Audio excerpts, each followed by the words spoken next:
இன்றைக்கி சுக்குட்டிக்காய் கடையில் பச்சை சுக்குட்டிக்காய் கடையில் செய்ய போகிறோங்க.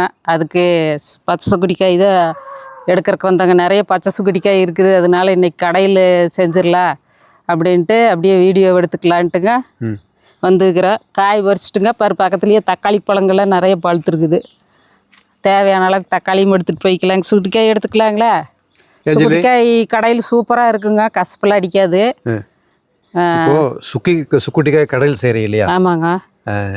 மண் சட்டியில் விறகடுப்பில் வச்சு மத்தில் கடைவியா? ஆமாம். ஓ, கடைஞ்சி தான் தருவேன். அன்னைக்கு ஒரு சட்டியை உடச்சி அது மாதிரி உடைச்சிருவியா? சட்டி உடைச்சாலும் உடையி. சரி சரி சரி, நடந்துக்கிறத பொறுத்து. சரி, இப்போ காய் எடுத்துக்கலாங்களா? இதுக்கு மேலே பேசினா என் மண்டை உடஞ்சாலும் அது உடஞ்சாலும் உடையும். காய் உடைச்சிக்கலாம்ல? பேசிகிட்டே இருந்தீங்கன்னா மண்டை உடஞ்சாலும் உடையி. சுக்குட்டிக்காய் பாருங்க நிறையா இருக்குது. இந்த செடியில் கொஞ்சம் கம்மியாக தான் இருக்குது, அந்த பக்கம் நிறையா இருக்குது. ஜம்முன்னு இருக்குங்க கடையில். இட்லி தோசைக்கு தொட்டுக்கல, அப்புறம் சாப்பாட்டுக்கு பிணைஞ்சு சாப்பிட்றது சூப்பர். ஒன்றுமே வேண்டியதில்லை அன்னைக்கு. சரி, நீயே சரி சுக்குட்டிக்காய் பிடுங்க. நான் இந்த குட்டி தக்காளி இருக்குதுல்ல? ஆமாங்க, அதையெல்லாம் பொறிக்கிறேன். ஏன் சுக்குட்டிக்காய் பிடுங்கிறதுக்கு உங்களுக்கு முடையா இருக்குதா? அதாவது ஒரு காய் பிடுங்குற போது அதில் 4 பழங்களை பிடுங்கி வாயில் போடணும். அப்படி பேர் சொல்லிக்கிறாங்க. உள்ளே போட முடியாது. இப்போ பழமா 4 பழம் இல்லை 40 பழம் போடலாம். இந்த சுக்குட்டிக்காய்க்கு மணத்தக்காளி கீரை இது, அப்புறம் மிளகு தக்காளி, இப்படியெல்லாம் பேர் இருக்குது. நம்ம ஊரில் நம்ம சுக்குட்டிக்காய்க்கிறோம், ஒவ்வொரு ஊரில் ஒவ்வொரு சொல்கிறாங்க. ஓ, அப்படியே தக்காளியும் பொரிச்சுக்கலாங்க. பாருங்கள், எங்கள் தோட்டத்தில் புதுசாக வந்திருக்கிற உறவுங்க பல்ப் தக்காளி. நல்ல கலருங்க, செவன்னு. அப்படியே பார்க்குற போது சமைக்கவெல்லாம் வேண்டாம், அப்படியே திங்கலாம் போல் இருக்குது.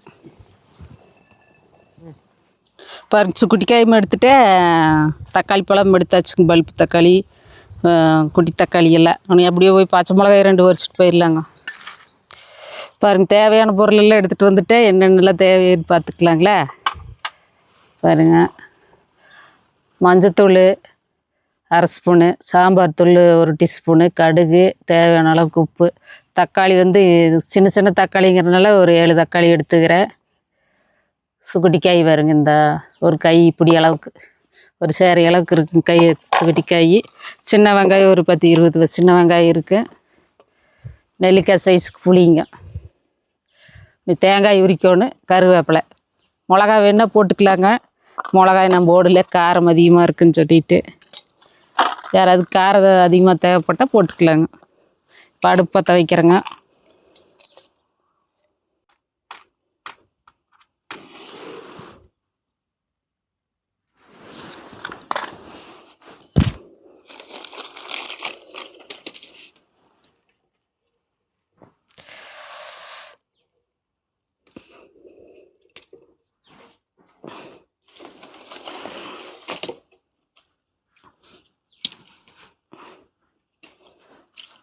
விறகெல்லாம் பற்றிருச்சுங்க. அடுப்பு எடுத்து சட்டியில் வச்சிடல. எண்ணெய் கொஞ்சம் உண்டு நூற்றணுங்க சுக்குட்டிக்காய் வணங்குறதுக்கு. பாருங்க, நானும் எட்டி பார்த்துக்கிறேன்.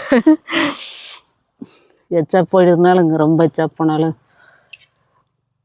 கொஞ்சம் சுக்குட்டிக்காய் வணங்கிடணுங்க நல்லா, அப்போ தான் கசப்பு இல்லாமல் இருக்குது.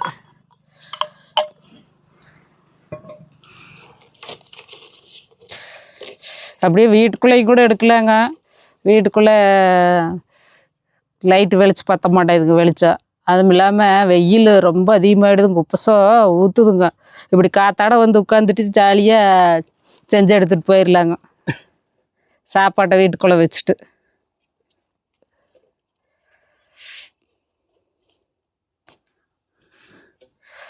அதுக்குள்ளே எண்ணெய் காயக்குள்ளே தக்காளி அரிஞ்சிக்கலாம். நம்ம சாதா தக்காளி போட்டோம்னா ஒரு 3 தக்காளி போட்டுக்கலாங்க. இந்த அளவுக்கு புளி ஊற்றுறதுனால 3 தக்காளி 4 தக்காளி போடலாம்.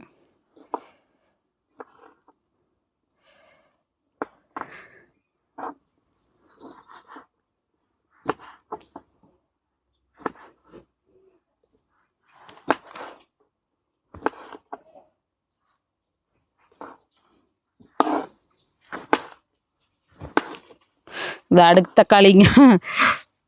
பார்த்தா மேலே ஒரு அடுக்கு.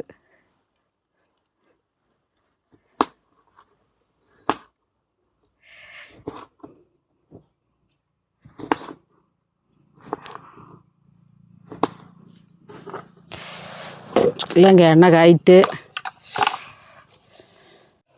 எண்ணெய் காய்ஞ்சிருச்சுங்க, கடுகு போட்டுக்கலாங்க.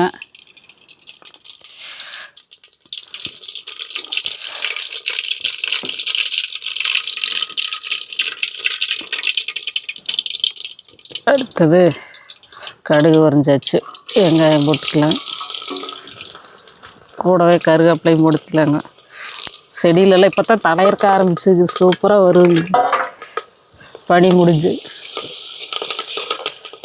கொஞ்சம் வணங்குறக்கு எண்ணெய் அதிகமாக வேணும், அதனால் கொஞ்சம் எண்ணெய் அதிகமாக ஊற்றிக்கிறேங்க.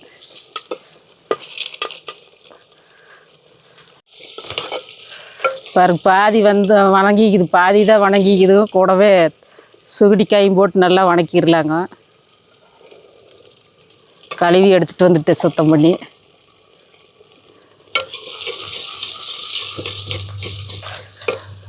பாருங்க. சுக்குட்டிக்காய் நல்லா வணங்கிருச்சு, நல்லா வளக்கிடணும். வெங்காயம் சேர்ந்தே வணங்கிருச்சு பாருங்க, எப்படி வணங்கி இருக்குதுன்னு.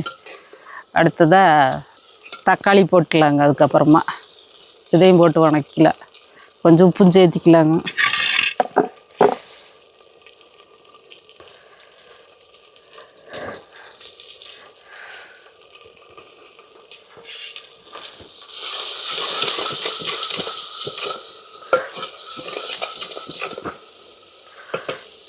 தக்காளி வணங்குறதுக்குள்ளே புளி கரைச்சிடலாங்க.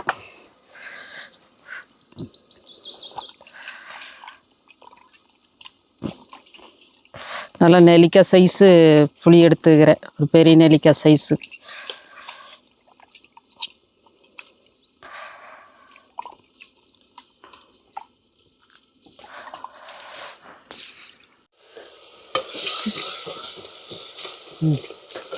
பாருங்க தக்காளி நல்லா வணங்கிருச்சுக்கோ. புளி தண்ணி ஊற்றிடல. புளி தண்ணி ஊற்றிட்டு கொஞ்சம் சேர்த்து ஊற்றிக்கலாம் தண்ணியை.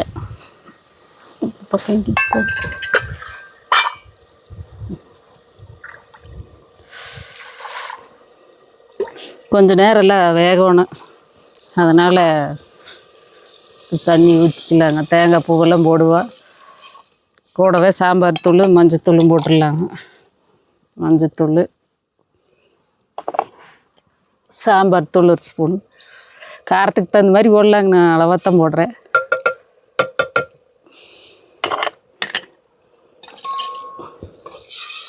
சரி, இது கொதிக்கிறதுக்குள்ளே கொதித்து வேகிறதுக்குள்ளே தேங்காய் உரிச்சிக்கலாங்க. தேங்காய் எங்கள் வீட்டுக்காரங்க அந்த பக்கம் போயிட்டார். தேங்காய் நான் தான் உரிக்க போகிறேங்க. இருந்தால் விடமாட்டார் தேங்காய் உரிக்கிறதுக்கு, கையை போட்டுருவேன் அது இதுன்ட்டு. தேங்காயெல்லாம் நான் நல்லாவே உரிப்பேங்க.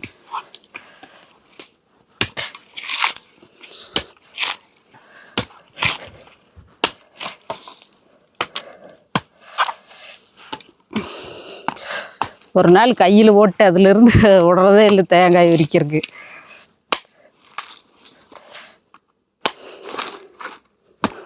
தேங்காயை மட்டை பெருக்கம் இல்லைங்க, லேசாக இருக்குது மட்டை.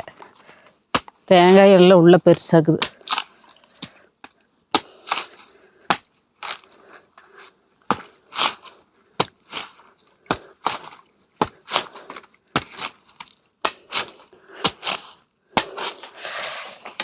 ஒரு வழியே உரிச்சு போட்டேன். காய் பாருங்க எவ்வளோ பெருசு, பார்க்குறக்கு சிறுசாக இருக்குது. இதை கொஞ்சம் துருவி போட்டோம்னாத்தான் சுத்தமாகவே கசப்பு இருக்காதுங்க. தேங்காய் துருவி போட்டு கடை வேண்டியதை கொஞ்சம் நேரம் கொதிக்கிறக்குட்டு.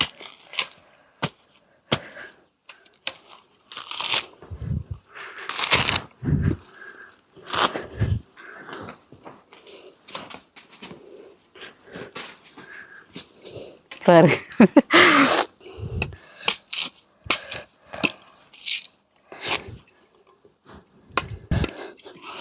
இது எப்படியே தேங்காய் தண்ணி குடித்தாங்க சூப்பராக இருக்குது.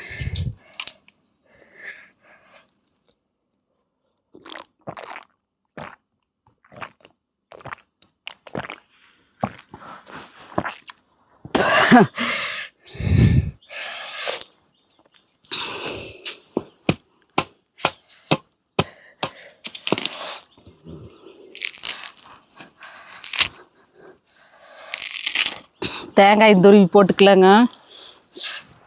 வெங்காயங்க தீ எறிய மாட்டேங்குது. இப்படியே காத்தாட உட்காந்துட்டு வேலை செஞ்சோம்னா நம்மளுக்கு சலுப்பே தெரியாதுங்க. பாருங்க, நல்லா புளி தண்ணி ஊற்றி கொதிக்கிறக்க ஆரம்பிச்சிடுச்சுங்க. அப்படியே தேங்காய் பூவையும் போட்டு கொஞ்சம் நேரம் ஒரு 5 நிமிஷம் கொதிக்கிறக்க விட்டுர்லாங்க. அப்போ தான் எல்லாம் புளிப்பு கசப்பெல்லாம் சேர்ந்து சுத்தமாக கசப்பே தெரியாதுங்க. தேங்காய் பூ புளியெல்லாம் ஊற்றும்போது கொஞ்சம் நிமிஷம் அப்படியே கொதிக்கிட்டுங்க மேலே. அவ்வளோதாங்க. வேறு நல்லா வெந்து சுண்டி வந்துருச்சு. இது இன்னைக்கு கடைஞ்செடுத்து சாப்பாட்டில் ஊற்றி சாப்பிட வேண்டியதாங்க. கடைஞ்சிட்டாங்க, கசப்பெல்லாம் ஒன்றுமே தெரியாது.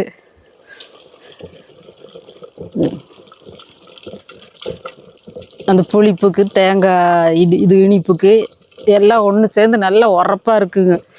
கொஞ்சம் ஊற்றினாலே ஒரு ஹோட்டலுக்கு சோறு திங்கல.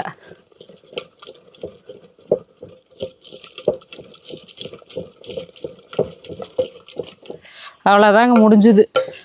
இங்கே பாருங்க எப்படி சூப்பராக சுக்கட்டிக்காய் சட்னி வந்திருக்கு. கடையல் கொஞ்சமாக ஊற்றி அப்படியே சாப்பாட்டில் ஓட்ஸ் பிணைஞ்சு சாப்பிட்டோன்னா சூப்பராக இருக்குங்க. இப்போ நாங்கள் மணி 12 தான் ஆச்சுங்க. இனிமேல் தான் சாப்பாடு செய்யணும். அதனால் இன்றைக்கி இப்படியே உங்களுக்கு காட்டுறேன். பாருங்கள், நீங்களும் ஏதாவது சுக்குட்டிக்காய் இந்த மாதிரி கொஞ்சம் இவ்வளோவெல்லாம் கிடச்சதுன்னா கீரையோடு வருங்க. அதை வச்சு இந்த மாதிரி செஞ்சு தருங்க. சூப்பராக இருக்குது. பாருங்கள், பார்த்துட்டு எப்படி இருக்குதுன்னு சொல்லுங்கள். பாய்ங்க.